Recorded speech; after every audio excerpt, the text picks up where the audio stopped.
This is your Pioneer Podcast crew, James, Kyle, and Nicholas. So what do you think about these internet challenges? Oh, it started way back with like the cinnamon challenge, wasn't it? Yeah, and then it got worse. And you may have to look up the challenges lately. Yeah. Because I don't know the rest of them. One was about... One was about like just running through the hallway into the other room, and then coming back with like different clothes and just dancing. Like, that's not been a challenge. What was that? What challenge are you talking about, boy? I forgot what it's called, but it started with this one artist, musical artist, that just did it on his like Instagram, and they just called it a challenge. Like anything could be a challenge these days. It doesn't even need to be challenging. How to breathe, the breathing challenge. If you don't breathe, if you fail to breathe, you're dead. How about that? And then And it was worse. It was worse. Let me try to remember the other ones. Okay, you may have to look up the other challenges, because I know one was... It wasn't the cinnamon challenge. I know that one what you just talked about wasn't it either. It was something involving... What was it? But there was this one challenge that this one good challenge that came out. It was the ice bucket challenge. Oh yeah, Yeah, and there was one like the salty ice thing. What was that called? Oh, that one like, all you did was just put salt on ice and just stick that onto your arm. It's like, do you want to lose your own flesh? Apparently, and there's also the banana Sprite challenge. Oh, that was the very first one that I knew of. What was it? So what you would do is you would eat a banana, and then right after eating the banana, you would drink Sprite. So for some scientific reasons, the chemicals in each food would react to each other and probably like bubble up or something. I'm not sure, but yeah. So you would just throw them up or vomit. But there's also a challenge called the book bucket challenge, which I can have a good guess. Just put books in bucket, dump bucket on someone. So actually no, it actually is more like the ALS. They just shared the names of 10 books that inspired them on their social networking, and I think... What type of challenge is that? So Wikipedia says it is an online challenge where people share the names of 10 books that inspired them on their social networking pages, or donate books to the needy and share photos of this with friends on social networking sites. That doesn't sound like real much of a stupid shit. Yeah, it's not... It sounds like more of a charity event. Yeah. But that's what the challenge were supposed to be. Moving on to the next segment is the midterms elections. So while researching this, I found out that there's a third party. What is a third party? Basically, anyone who has common ground and actually has respect for other people's beliefs on both sides. Here it says on the Wikipedia that a midterm election refers to a type of election where the people can elect their representatives in the middle of the term of the executive. Thank you. I keep getting that wrong. I think because they sound almost similar. Or of another set of members. This is usually used to describe elections to a governmental body, generally a legislature, that are staggered so that the number of offices of that body would not be up for elections at the same time. And only a fraction of a body's seat are up for election, while others are not until the terms of the next set of members are to expire. The legislators may have the same or longer fixed term of office as the executive, which facilitates an election midterm of the tenure of the higher office. So, even though I read that, I actually don't really have a grasp of what it really is. Basically, in the midterm elections are basically people who vote for people that represent their state, and that's pretty much it. Oh, so, okay. Yeah.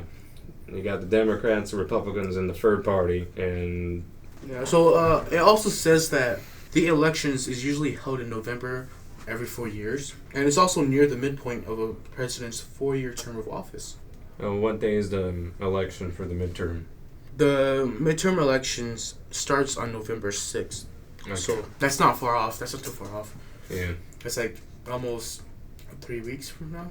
I already know that people are going to be excited for that, and just for that only. So, a fun fact, 34 of the 50 U.S. states elect their governors to 4-year terms during midterm elections, while Vermont and New Hampshire elect governors to 2-year terms in both midterm and presidential elections.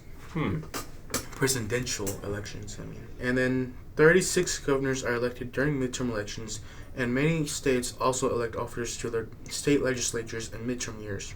So, from what I'm getting, some states don't elect representatives until later because here it says 34 out of 50. So, how many is that? That's not elect representatives. That's like 17. No, that's 18, 16 people. 16 states that are not electing a representative.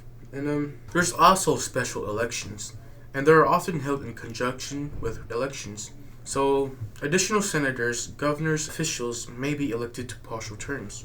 On to this next segment, which is the positive of the day. Nicholas, you go, buddy. Alright, so in Copenhagen, Denmark, there is a little girl named Saga, it conjures up old Nordic tales about heroic accomplishments, and So that's basically what the title says. yeah, that's basically what her name means.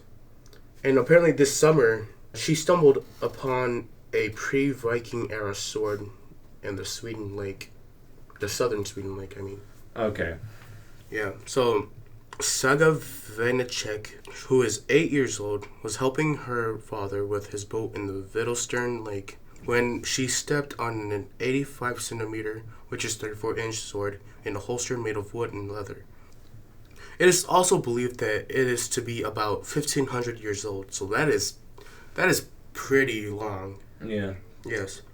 But Michael, who works at the museum, said that ever since the little girl, Saga, found that sword, right, a lot of people are now wanting to look for long-lost treasures. That's part of their history. That's basically what it's saying. Continuing on, we have a clothing distribution center just supporting kids in need. Like kids that are homeless or what's going on I'm here? pretty sure. Yeah, I'm betting. Yeah, because in Dracut, Massachusetts, the Katie's Closet Distribution Center are met with a visual explosion. An array of colors from thousands of girls' shirts, tank tops, and sweatshirts hanging from racks stretching the length of a wall. On the other side of the room, Katie's Closet Executive Director Mickey Cockrell points out more of the donated inventory. Racks hangings with boys' button-down shirts and shelves to the ceiling stacked with piles of jeans categorized as flare, boot, or skinny. So, from what is being described here, it sounds like they have a lot of clothes. Yeah. Like sweatshirts and clothes, like tank tops, stretching the length of a wall. Yeah. I imagine the center to be like warehouse size. I'm betting it's pretty much a warehouse itself, by the way it's pretty much sounding. Yeah. And it also says here that in another section of the space, several bins are pushed together and overflowing with grocery bags full of used clothes donated during the week and are waited to be inventoried. Yeah, so even with all the clothes they have now that are up and hanging, they still have bags full that they haven't even checked. Yeah. So that is a lot of clothes. I mean, it makes sense to give it to kids that are in need of it. Yeah. Because there's no reason just to have it hanging around when there's so much of it. Apparently, that is just one of the several rooms that they have that are comprised of 10,000 square feet of space, which is impressive. And these items, the clothes, will eventually be sent to Katie's Closet distribution sites located inside roughly 65 schools, stretching from the Merrimack Valley to Boston. And it helps 30,000 students from pre-kindergarten to high school below the poverty line or temporarily in need. So 30,000 students. Yeah. From the age ranges from pre-K to high school. That's like basically half their life right there. So that is an impressive. That was actually a good sign of humanity's changing in a good way. Yes. Yeah, but apparently they had around 300 volunteers to make this happen. So you can't really just do this by yourself. You actually need help. Yeah. From what I'm getting from this. Like, if you want to help people and you're only one person, you could probably only help the people that are like near you, the people that you could reach. So this actually helps you more because you can do more things at once. Yeah. Yeah. It's basically like our group here. Yeah. Like James does the research, I do general producing. And then I do the editing. Yeah, and then if Nicholas is gone, any of us does the editing if we're around. Yeah. And then if James is gone, we can both still research too. Yeah. And on to the next segment with a health news alert. So, starting this segment, there is a recall for Kellogg's cereal. It seems like there's a salmonella outbreak. It says here on the CNBC News, the FDA announced that Kellogg's Honey Smacks cereal was still being sold in stores after a voluntary recall of last month. The CDC has linked Honey Smacks to 100 salmonella infections in 33 states, and Kellogg's voluntarily recalled the cereal on June 14th. Any other news, health topic? We also researched what salmonella is, and it is an infection of salmonella bacteria commonly caused by contaminated food or water. And it includes diarrhea, fever, chills, and abdominal pain. And you may experience chills, dehydration, fatigue, fever, or loss of appetite. And you may also have blood in your stool. But it is common to have headaches. So basically, you're just pooping blood. Yeah. If you poop blood, it means one of two things: you're a vampire or you're sick. Yeah. So, what do you think about the salmonella outbreak? Not good. Too much. There's too many people buying. That's Yeah. Yeah, that's what happens when you're buying Honey Smacks. yeah. So it's not good, and there's too many people that's continuously buying them. Yeah, but I think they're gonna stop now. But let's face it, no one cares. Yeah. How do we know the parents ain't doing this on purpose, though? And the thing is, retailers cannot legally offer the cereal for sale, and consumers should not purchase Kellogg's Honey Smacks cereals, that the FDA said in the press release. And the most recent case reported that the symptoms began in July 2nd. Yeah, so this is, what is today? The October? Yeah, October night. It's Spooktober. Yeah, so, this has been going on for a while, hasn't it? Yeah. In 33 states, which is a surprising amount.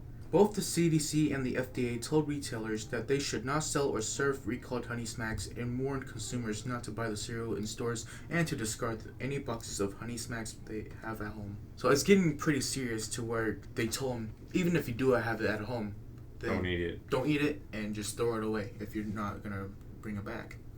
So how did it get salmonella infected? How did the cereal get infected? Like faulty machinery? And does it explain? They're working with the FDA and the third-party manufacturer to determine how this happened. So they don't know how it actually happens. And they're also making sure that it doesn't happen again. So that's basically all we have for this week. We wish you all a happy Halloween.